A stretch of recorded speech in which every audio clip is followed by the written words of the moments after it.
Representative Fred Daniel Castro, House Deputy Speaker, pinag-usapan po natin death penalty, Sarina. Okay. Ano yung masasagot niyo, sir, doon sa tanong ni President Duterte na bakit wala yung rape? Kasi as we all know, isa yun sa mga gusto nilang patawan ng death penalty, yung mga nagsagawa ng ganitong klaseng krimen. Sarina, hindi lang ikaw ang may gustong patawan ng kamatayan, yung rape, pati na yung plunder. In fact, ipinaglaban ko talaga ito dahil kung naaalaala ninyo, na out of 21 ay naging 4. Na ipaglaban natin na yung plunder ay manatili, yung rape ay manatili, subalit dahil sa kagustuhan ng karamihan, na wag na munang pag-usapan ito at ipasok na lang ito bilang amyendang batas sa mga susunod na panahon ay unahin na natin itong suporta natin sa gobyerno at sa estado na magkaroon ng isang batas na nagpapataw ng kamatayan sa mga krimen na isinagawa o ginagawa na may kinalaman sa illegal na droga. Opo. Pero hindi ba tutilan nakinig kayo sa oposisyon o doon sa mga merong ayaw nitong death penalty? Sarina, hindi maaring pakinggan sila na mawala itong rape o plunder.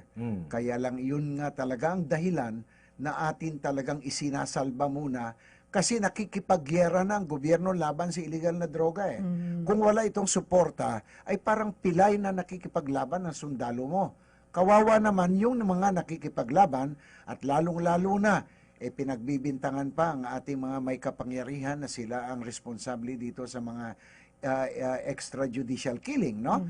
Kaya ngayon kailangang may isa batas na kaagad ito at talakayin na lang later on itong iba pang nananawagan na krimen na mapatawan din sila ng parusang kamatayan sapagkat kinakailangan na talaga ng ating kasalukuyang gera laban sa droga. Okay, so nakarating na po sa Pangulo ang paliwanag niyo pong ito, Congressman. Palagay ko naman, Aljo, nakarating na ito sa Pangulo sapagkat marami na rin ang himpilan na nakipagpanayam sa akin at sana'y maintindihan ng Pangulo pagkatapos na makarating ito sa kanya na ang ginawa natin ay para suportahan talaga ang kanyang kampanya at kampanya ng ating pamahalaan laban sa droga. So pag may mga amendments na tayo, subsequent amendatory law, ay isasali na po dyan ang rape, treason, at ang plunder. Hindi lamang siguro, Aljo, Opo. dahil meron na tayong sapat na panahon na pag-usapan yan.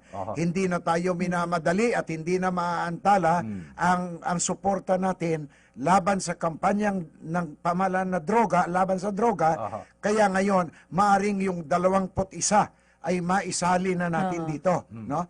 -1 itong droga na mga krimen. Kaya 20 ang maring isama natin o baka madagdagan pa. Dahil kung ako ang iyong pagbibigyan, alam mo, isasali ko yung tinatawag nating pyramiding. Dahil alam mo, yung pyramiding na yan, marami ng ginutom na tao yan.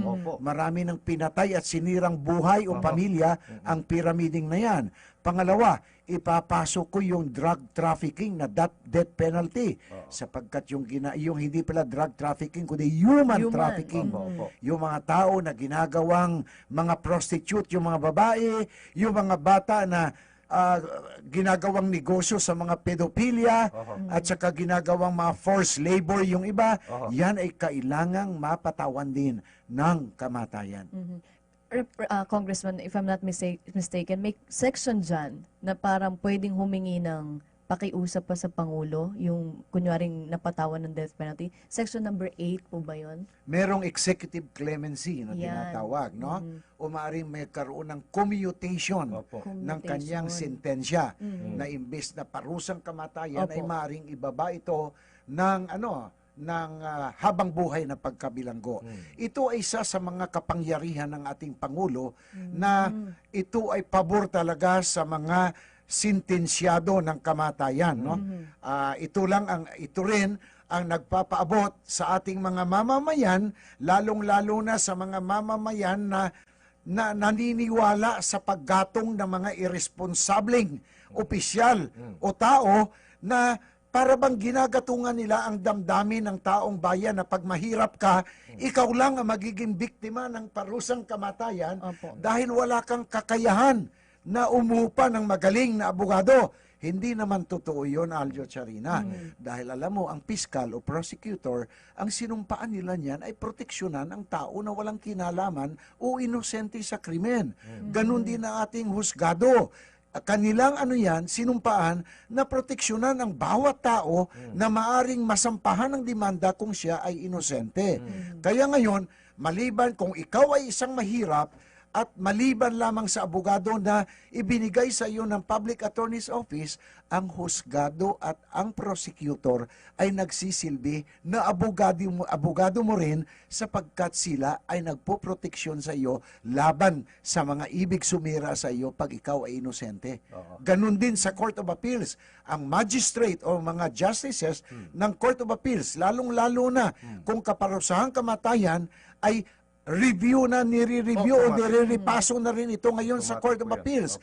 Ganyan ang pagpapahalaga ng ating pamahalaan at ganyan ang pagpapahalaga ng ating batas sa buhay ng tao na minamahal natin lahat sapagkat ito ay banal at galing sa may kapal. So, ibig sabihin yun, inaayos din po natin ang ating justice system. system. Tama yun, Aljo. Kung Opo. ikaw ay, kung nalalaman mo at naalaala mo, Sarina, ay pati ang Korte Suprema ay nagpahayag na at nagpadala na ng mensahe sa ating mga kababayan na iaayusin na nila ng gusto ang ating justice system. At ganun din ang Department of Justice. Aayusin din ng Department of Justice ang ating prosecutorial system. Ibig sabihin nito, ang katiwalian ng isang husgado, katiwalian ng isang mahistrado, o katiwalian ng isang prosecutor ay hindi kabulukan ng sistema ng ating prosecution department at hindi kabulukan ng ating judicial department. Okay. So, doon sa Section 8, may nag-text lang po Sige. President Basahin mo, lang daw po ba talaga yung makapag-decide? And what are the considerations para ibigay ito? Presidente lang talaga ang may kapangyarihan yan. Opo. No? At yung maganda mong pag-uugali ng ikaw ay nasa loob ng kulungan. Hindi ka nadadamay sa mga katiwalian sa loob ng kulungan. Ipinakita mo yung pagbabago sa iyong pagkatao. Nakikita na iyong pinagsisisihan ang krimen na iyong ginawa. Yan ang mga basihan ayon sa magiging rekomendasyon ng parole and pardon and parole department ng ating Bureau of Correction. Sakali naman ba daw pong mapasa itong death penalty, mga ilang buwan o taon bago ito mapatawan ng kamatayan? Matagal ito, Sarina. Matagal ito sapagkat ganyan iniyayaman ng ating batas ang buhay ng tao. Opo. Hindi pa dalos-dalos yan. O kumbaga hindi biglaan dahil Hindi meron ito kang... biglaan. Dahil magkakaroon ng kaso, magkakaroon ng hearing sa mababang husgado. Hindi man maganda ang desisyon ng mababang husgado o nagkamali man ito, Opo. riripasuhin ito ng ilang taon at ng ilang justices ng Court of Appeals. At pagkatapos kung hindi ayon pa rin sa ating saligang batas at ayon sa ating batas, ito ay riripasuhin na naman ng Korte Suprema. Samantalang ito ay inaabangan din ng ating Pangulo na kung may makita ang ating Pangulo na diferensya sa paghusga sa isang inaakusahan na pinatawan ng kamatayan, ay maaring baguhin pa rin ng Pangulo ang desisyon ng ating mga husgado. Okay. Yung mga road rage victim, nais din nilang isulong ang death penalty sa mga involved po dyan, sir. Tamang-tama Yung yun, mga Aljo. pumapatay na Kasi dahil sa alam mo, traffic ganito lang. yan. Opo. Inililigaw ng ilang tiwaling pag-iisip ang pag-iisip ng taong bayan. Sinasabi nila at ginagatungan nila ang damdamin ng mga mahihirap na ito daw ay laban sa mahirap lamang. Samantalang ang batas ay walang pinipili. Ang batas ay sa mayaman man o sa mahirap. Opo. At ibig kong ipaabot sa lahat na ang batas ay parang isang kapirasong papel lang yan, Aljo, Charina. Nandiyan dyan lang yan sa sulok. Ang parusang kamatayan o ang batas na nagpapataon ng parusang kamatayan ay hindi ka inuudyukan na gumawa ng krimen. Hindi ka rin binibigyan ng inspirasyon na gumawa ng krimen.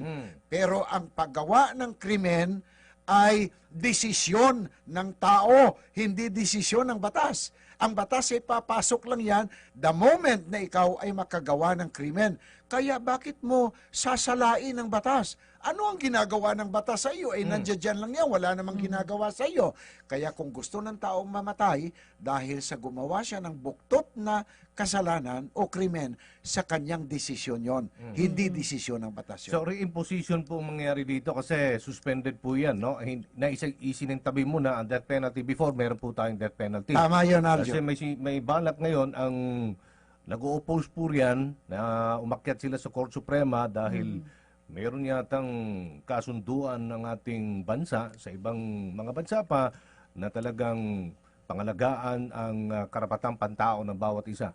May treaty, may pag-usapan ho daw. So, paano? Ano pong Tama reaction yun, niyo po? Aljo at Sarina. Yes, sir. Yes, sir. Meron tayong internasyonal na kasunduan Yes, sir. sa United Nations. Opo. Meron tayong internasyonal na tratado, no, treaty Opo. na tinatawag. Subalit, kung nalalaman nitong mga tumutuligsa sa hakbang na ibalik ang parusang kamatayan, meron naman tayong saligang batas na nagsasabi na maaaring magpalabas ang Kongreso ng isang batas na parusahan ng kamatayan Opo. ang isang buktot na krimen. Aha. Pag merong isang dahilan Aha. na kailangan talagang ibalik ito. Aha. Ngayon, nung pinasok natin itong tratado na ito, pinasok natin itong internasyonal na kasunduan, nandiyan dyan na itong probisyon na ito na pumapayag sa ating Kongreso na maaring magpalabas ng batas na may kaparusahang kamatayan.